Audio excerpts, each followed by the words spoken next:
We're going to wait a few minutes for people to come on. Okay. Mike's getting into position. We're going to wait a couple seconds so everybody, it's 12 o'clock now, so. Yep, we'll wait a few seconds for everybody to kind of settle gather in together. Yep, absolutely. Okay. All right. Good? Yeah, it's nice out here today, that's for sure. It is. It's beautiful. Nice sunny day. It looks warmer than it actually is. It's still a little cool, but it's gorgeous. We'll definitely take it. We're not complaining. It's nice out. All right, so welcome everybody to our Campfire chat. Once again, I am Chris Sand, the National Sales Manager for Turbo Grips, and also instructor at the TurboTech Training Facility. I'm joined by Mike Maglin once again. He has multiple hats. You're a West Coast inside sales rep, social media director, and instructor at TurboTech Training Facility, so welcome again. Today's book that we're going to be discussing is Bowling Beyond the Basics by James Freeman and Ron Hatfield. Mike, do you want to start today, or you want me to kind of take it? Take it again. All right. Let's start off. All right. So I've got a few parts of this book that I wanted to kind of discuss. I've got my little notes in here, but one of the things that I wanted to start out with first was in the acknowledgement section. Reading the acknowledgement section, James referenced Todd Kurowski. Todd Kurowski, I would say, was a good friend of mine. Unfortunately, we lost him early, so I wanted to kind of send a message to everybody in this time when we're kind of going through this situation. Make sure you reach out, and if you're having trouble, reach out. We're all available to you. Talk to somebody. We're hearing countless stories of Americans stepping up and providing things for first responders, the medical community. So there's millions of people out there that are looking to assist. So if you're one of those who are just stuck in a rut right now, please, we're thinking about you. Make sure you reach out. Todd, you're sorely missed, and James, thanks for referencing Todd and kind of allowing me to reflect on a good friend. Todd, you're missed. So with that, moving into the introduction section, I felt like, so first off, I don't know James Freeman, but I know Ron Hatfield. Ron, we've been fortunate enough to have Ron at the TurboTech Collegiate Expo multiple years as a featured coach, and I love Ron. Ron's one of those guys that frustrates me because he's always happy. He always has a smile on his face. He's always enthusiastic. He's always energetic. So I knew Ron, but reading that introduction, I'm not going to lie, James kind of upset me a little bit. But he also, at the same time, I felt like he was in my head and answered all those questions. Because in the introduction, he talks about, a lot of the things that you may think you know, you don't really know. And he's not out to bash anybody or make anybody look bad, but he has some scientific facts and some data to back a few things that he was able to put in perspective. So I thought they did a really good job in, I started reading and I was getting a little offended. I was getting a little upset, but they do a fantastic job of putting you kind of at ease and allowing you to get into the book. I really like the fact that they say don't be afraid to jump around. Pick out a section that hits you most importantly. And he apologizes if it's a little redundant, if you're somebody who takes it from chapter 1 and reads it all the way through. So if you guys are just joining us, go to turbogrips.com. We're talking Bowling Beyond the Basics. Chapter 10 is on our website. Yep. So if you want to download that and check that out, we'll kind of talk about chapter 10 specifically before we get into it. But I wanted to we talked last week about how things impact us when we read it, and it's a little different. And those 2 points, number 1, acknowledging Todd, and then number 2, if you get into that book and I just thought they did a really good job introducing it. Yeah, and my overall opinion before we get into chapter 10 is, similar to what Chris said. There's a lot of scientific data. There isn't a whole lot of opinion perspective in this book. So as Chris said, you may think you know something. Yeah. They put into terms, or he puts into terms, exactly why this happens, as opposed to just you may think you know. And it was really easy too. I don't want to say it was like idiot proof, but it reads really good. You may scare some people. I know you and I had a conversation before we came on the air, and it's not just geared towards the experts. You talked about the title Beyond Basics. In reading, I thought all my high school coaches should be reading this book. I immediately thought of a couple of students on my team that I could reference some of these photos to and say, look at, this is what you need to look for, and this is kind of why some of the things happen the way they do. Again, I'm going to talk about my daughter. We are leaving here, and I am going to talk to my daughter, and she is going to read chapter 10, and she's going to look at those pictures, and I think we're going to have a whole new perspective, an outlook on how to look at things. Yeah, and I think going back to the title, the bowling beyond the basics, is that I wish some of these things were taught from the beginning. Sure. I think a lot of things, I wouldn't say things are wrong, it's just a different opinion, and once again, they put into perspective some things that if you did these things and learned these things from the beginning, whether you're high school or collegiate bowler, I think you're going to learn, I don't want to say the proper way, because coaching is very opinionated. Sure. But I think some of the things that they teach you in here, you can read this on your own. You can be your own coach if you read this. It's also good for some of those high school or collegiate coaches that are out there. I know, as Chris said, one of my titles is one of the turbo instructors. There's a lot in here that I intend to be reading in my off time. While we're unfortunately closed down, and I think that will help me further coach and getting into some things that maybe weren't taught wrong, but can be taught in a different light. Yeah, I wouldn't say any of it's wrong. It's just taught in a different light. And again, I think they do a great job. I wish I would have been a part of this project, because the fascinating thing when he was presenting his data, number one, they referenced the USBC study, which I think we all know, which I think was fantastic, in using that to emphasize his points. But the other thing that I thought was really fascinating was he took that 300 bowler database. It wasn't a small amount. Yeah, it was a big amount, but it was beginners, intermediates, I think he called them experts. Correct.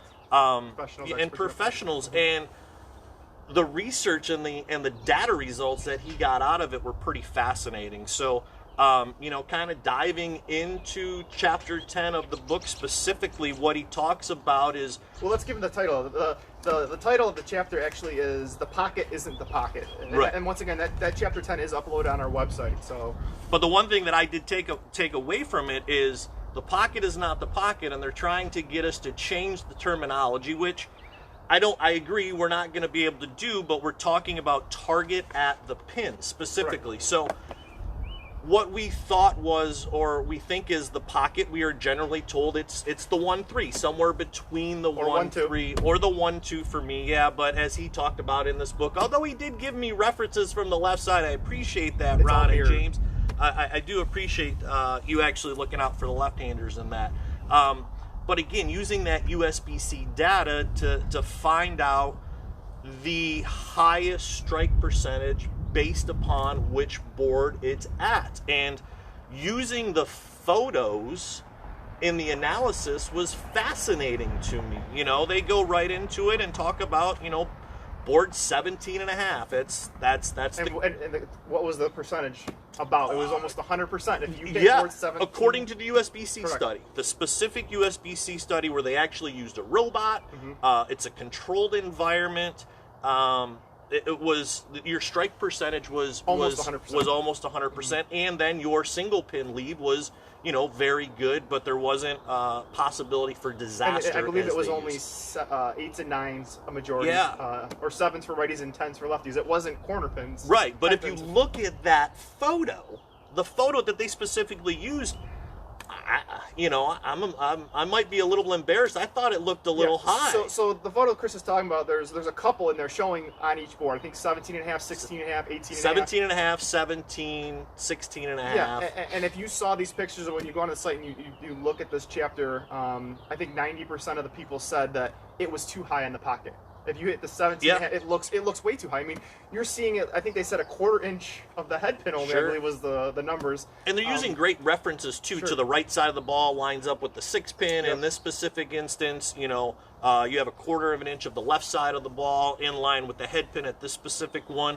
So I'm going to actually use this, I think, in some of my teaching with my high school kids, because the one thing that I find peculiar in teaching is how many people don't actually watch their bowling ball go down the lane, let alone where it exactly impacts at the pins. and then where it exits the pin deck on top of that. So again, it goes into making this a basic fundamental where I don't feel the beginner bowler is really taught enough to watch your bowling ball as it goes down the lane. We're fortunate enough to have Specto at TurboTech, and you and I get frustrated all the time because people will tell us what they hit, and what they actually hit is two totally different things. It's a lot easier now with having Specto than when we didn't have it, because we would actually get into a few arguments, and that's why I have PVC pipes and cones and wiffle balls and everything in order to get people to truly see what they're hitting. Yes, and one point too is that, you know, if you're hitting 17 as the perfect hit, I think the leeway for anywhere from the pocket was 14 to 19, I believe, with those numbers. So you had 5 boards to hit the pocket still. If I miss 5 boards in the front part of the lane, I know I'm probably not going to strike. So what gives you the idea that if you miss 5 boards down at the pocket, that you can actually still strike from there? So what they also mentioned down there too is being honest with yourself. Sure, and that's hard. It is. That's hard. But also teaching your eyes. So, you know, we all see when we miss a board 2, 3, obviously more that you miss in the front part of the lane is easier. It's training your eyes down lane. Where is that proper place to hit the pocket to get your carry percentage up there? And I think that's so key. The whole point of that is training your eyes to see what's actually happening versus what you think is going on. And retraining your eyes in some cases, because what we see as a strike is different after you read this chapter. You know, one of the people that I thought about when reading this, and I'm going to call you out, and he's a fellow coworker, is Brad Martin. You know, Brad has a difficult time of keeping his eyes on his target. His eyes like to drop at the foul line. So it becomes very difficult to see what your ball is actually doing and where it's tracking. So again, it's a basic fundamental that I think is brought to light in this book as to being a basic fundamental. Yeah, and once again, when you see these pictures, I think you'll have a good representation of what is, and once again, this is not just made up. This is not, you know, James or Ron's opinion. This is literally data from the USBC from multiple levels, you know, as Chris stated. So yeah, the facts are the facts, right? And using their data points, again, using that USBC study, which you know, that may be more of, as you were talking about, more into the expert level. We are the ones who actually paid attention to that study, to finding out the optimal spot to strike and increase our highest strike percentage. But then using it that just with simple pictures and setting a bowling ball on board 17.5 and board 17 and what it looks like to the human eye, and then putting out a case study of 300 bowlers at various levels. You know, the number one spot, the most important is 17.5. That's the board to hit in order to strike the most. And in their study of 300 people, it was actually the beginner bowlers that thought that was more of a optimal, good shot than the experts or the professionals that they actually studied, which, you know, again, I want to take these pictures, I want to show it to some other people out there and kind of get their data points and get their thought perspective too. Yeah, no, I definitely agree with everything, you know, what you're saying in regards to that. Like I said, I think it's just a retraining of our eyes. We're so used to the pocket is bigger than you think it is. In competition, if you're bowling on a sport shot, we use the terminology, I got to get to the pocket today. Sure. And I think that's okay when we're talking more into the complicated or more difficult shots. They do reference the house shot a little bit too, that, you know, hitting the pocket, you know, in league, if there's, you know, 3 games of league, how many times you hit the pocket? Well, that's 5 boards down lane. Sure. I mean, if you're a higher average, I'm not going to come up with a number, but you should be hitting the pocket a majority of the time. But target at the pins. Well, exactly. So the terminology will then be, what are you hitting when your ball is actually getting to the pins, or where is it going off the deck?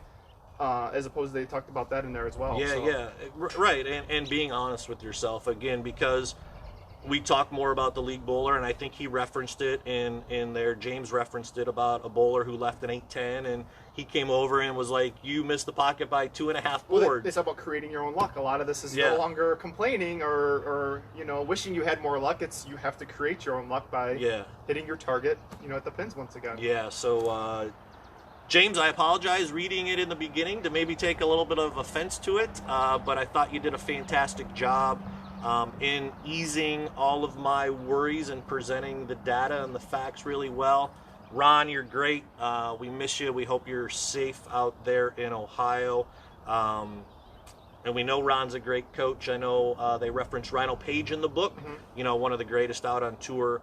And then I know a lot of the guys actually, when they're on tour, will actually stop by in Ohio when the tour kind of rolls through there to work with him as well. So Ron, James, great job. Yeah. This book was fantastic. I know you said you're going to read on. Yeah, there was, you know, real quickly too, before we kind of, you know, summarize and wrap up here, there was another chapter too. I believe it was called Bowling Without Fear. It was a later chapter down there.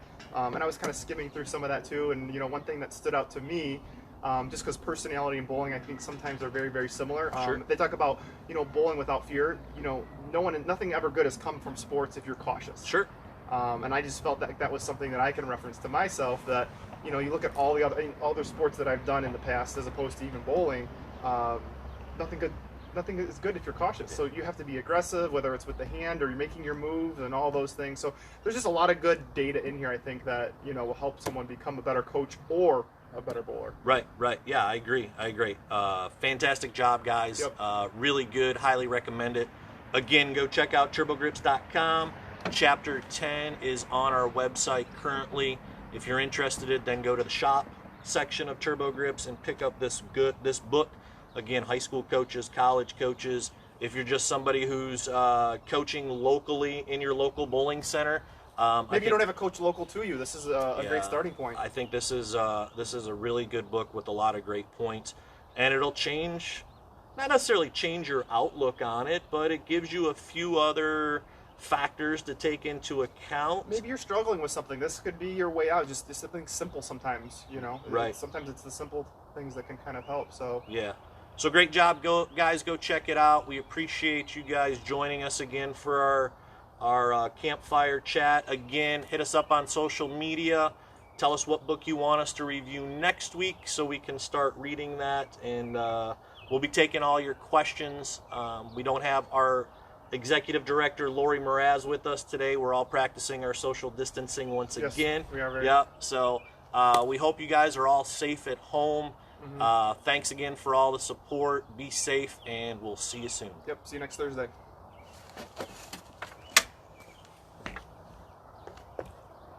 My foot fell asleep.